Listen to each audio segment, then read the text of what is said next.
Hi, kids. I know it's not Halloween anymore, but we're going to have a seance. Okay. Everybody close your eyes. Are you peeking? Are we ready? Bing. Are you out there, Bing?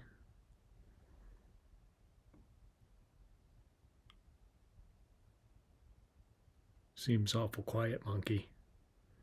Oh, are we supposed to be holding hands? Bing, if you're out there, give us a sign.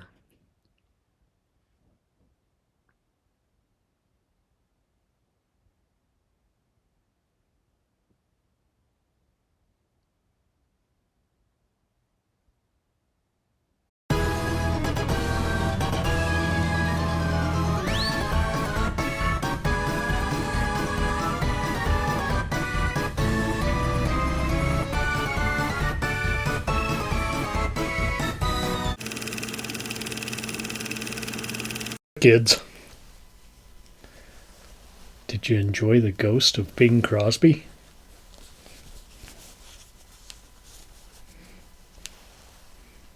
Peeking up at you? Welcome to the late night picture show. Tonight, I hope you like rats. I used to have a rat. His name was Stevie Ray.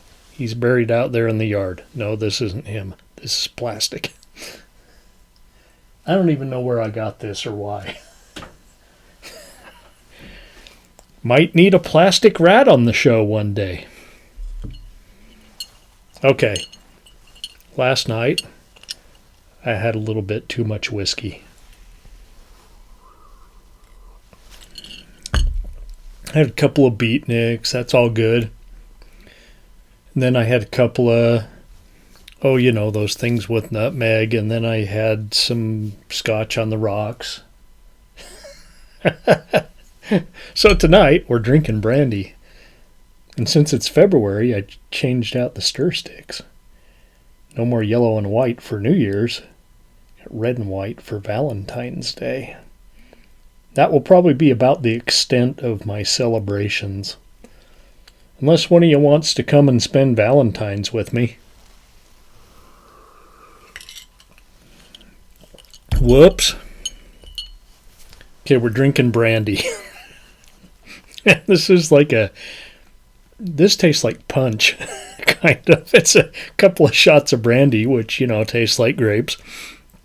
And then some Luxardo, cherry, a little cherry juice from the maraschino cherries. About a bar spoon, I guess, and a quarter shot of Luxardo. So we got to quote Captain Spaulding, it's tutti fucking fruity. But it's a refreshing break from the whiskey last night. Okay, feature number 1. We're going to have... I don't know if I'm going to run these two together. It depends on how much I actually have to say about the other Willard. This is Willard and his friend Ben. Ben will do anything for Willard. This is the one movie you should not see alone. Pretty sure I watched it alone. Not the first time. What year is this? I was probably like 7 or 8 the first time I saw it.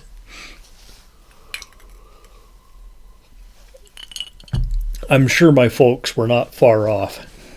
Willard, Bruce Davidson, Sandra Locke, Elsa Lanchester, and Ernest Borgnine as Martin. Yes, Elsa Lanchester. Bride of Frankenstein, Elsa Lanchester. I just printed these like 5 minutes ago. It's nice to have a printer that works again. Thanks, Billy. Billy bought a new color laser printer. Yeah. And he gave me his old Jet. It's a brother. My Mac sees it. Okay, Willard, 1971. Bing Crosby Productions. In case you wondered what Bing Crosby has to do with anything, Bing Crosby produced these movies. Directed by Daniel Mann. And we already went over who's starring here. So Willard, played by Davison, and his sickly mother, Elsa Lanchester, have fallen on hard times. See, they were wealthy at one time. They live in this big mansion, but the mansion's kind of fallen into disrepair. Mother's not bringing in any money, and taxes looming. And Willard there, he's like a lowly clerk at the family business, no less. See this creep? I'll get to it. His boss, Mr. Martin, played by Ernest Borgnine. To great effect, no less. Oh, it's Ernest Borgnine. Okay, this stir stick's stopping me from drinking. Well, I should save that for my OnlyFans.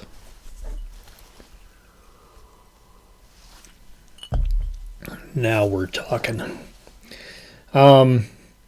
Seems this Mr. Martin forced Willard's father out, or perhaps killed him. Maybe. And now he is tolerating Willard for the sake of his mother. Willard struggles at home and at work. Mr. Martin brings in a cute temp. Remember those old Clint Eastwood movies back in the 70s? There was always that hot blonde in those Clint Eastwood movies. That's Sandra Locke. This probably predates a lot of those movies. This might be the first thing here. I got excited there and spit. Pardon me. He brings in a cute temp to help with the backlog, but there's no help at home, where Willard tries to keep up with the dilapidated place as it crumbles. His only solace is the rats he made friends with in the garden. Rats who obey his every command. My rat didn't obey any command, says Stevie Ray. If I didn't touch him for too long, he'd bite my finger when I tried to pick him up. As Willard's mother's health declines, he moves the rats into the cellar in the house, where they flourish under his care. He befriends two in particular, a white rat he names Socrates, and a mischievous brown one that he names Ben. Now, before you say Murph, 1971, are they being racist? Well, no, because that's the color of the rat's fur. One of them's white, has white hair. The other one has brown hair. They're both pink if you shave them.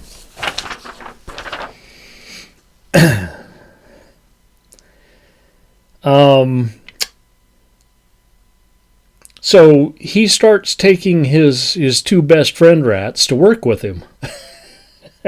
And letting them hang out in the records room while he works. Tell me if you think this is a good idea. Take your pet rat to work.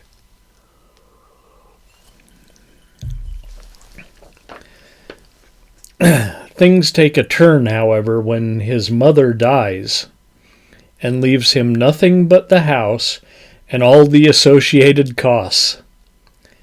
Joan, out of the goodness of her heart, buys Willard a cat. Do I have a cat? Oh, I do have a cat.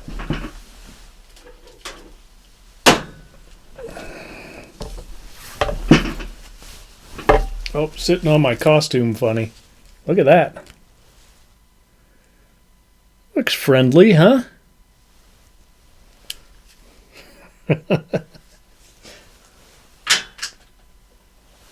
Now that I bought for a reason. Maybe the rat came with it. I was going to build a troll cat modeled on that. Well, I'm not going to have it steal my neighbor's milk. I'm going to have it steal their lottery tickets.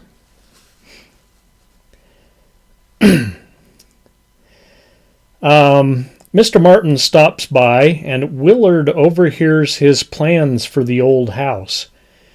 Once he fires Willard to get it. Yeah, this guy's a real prize. Well, Willard has had enough, and he has an army of 10,000 rats. That's what I wrote here, 10,000 rats at his beckoning. You can probably see where this is going. Actually, you've probably seen this movie. It was a little more popular than most of the movies I review.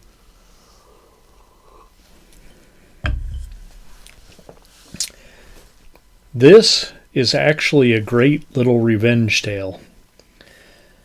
The little guy fights back against the evil corporate monster. But how far is Willard willing to take it? And how much control does he actually have over the rats?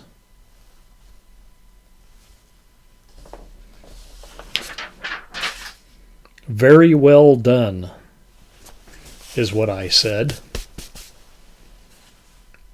It's a 4-ring circus on feature 1. Willard, 1971. Be sure to stick around, because I'm going to talk about 2003 Willard, what I got here.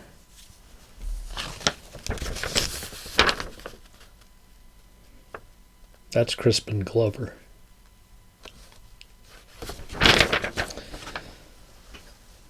From small things comes great power. Willard. And apparently this wasn't high res enough for me to read anything up there. We are going to talk about this one a little bit, though, because it varies in some ways. 2003 New Line Cinema, directed by Glenn Morgan, starring Crispin Glover, Laura Elena Herring, and R. Lee Ermey. Yeah.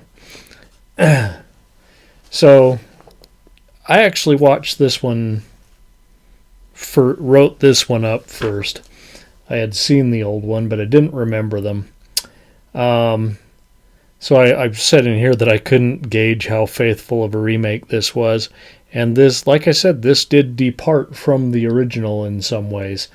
We begin with Willard Glover milling over getting rid of the rats in his basement, in the basement of the house he shares with his decrepit mother. He tries traps to no avail. He tries sticky paper. Or when he tries sticky paper, the little white rat that he catches makes him think twice. Do I really want to get rid of these guys? Well, this guy's kind of cute. He befriends the little critter and names him Socrates. Soon Willard finds that he can get Socrates and his friends to follow commands. He then meets the king daddy of rats, Ben, and begins an uneasy alliance with him. Of course, it's only uneasy because of Willard's favoritism towards Socrates. Nonetheless, he continues training the rats as his personal life starts to deteriorate. His boss is a big jerk-ass, R. Lee Ermey. I know it's hard to imagine him playing a jerk-ass.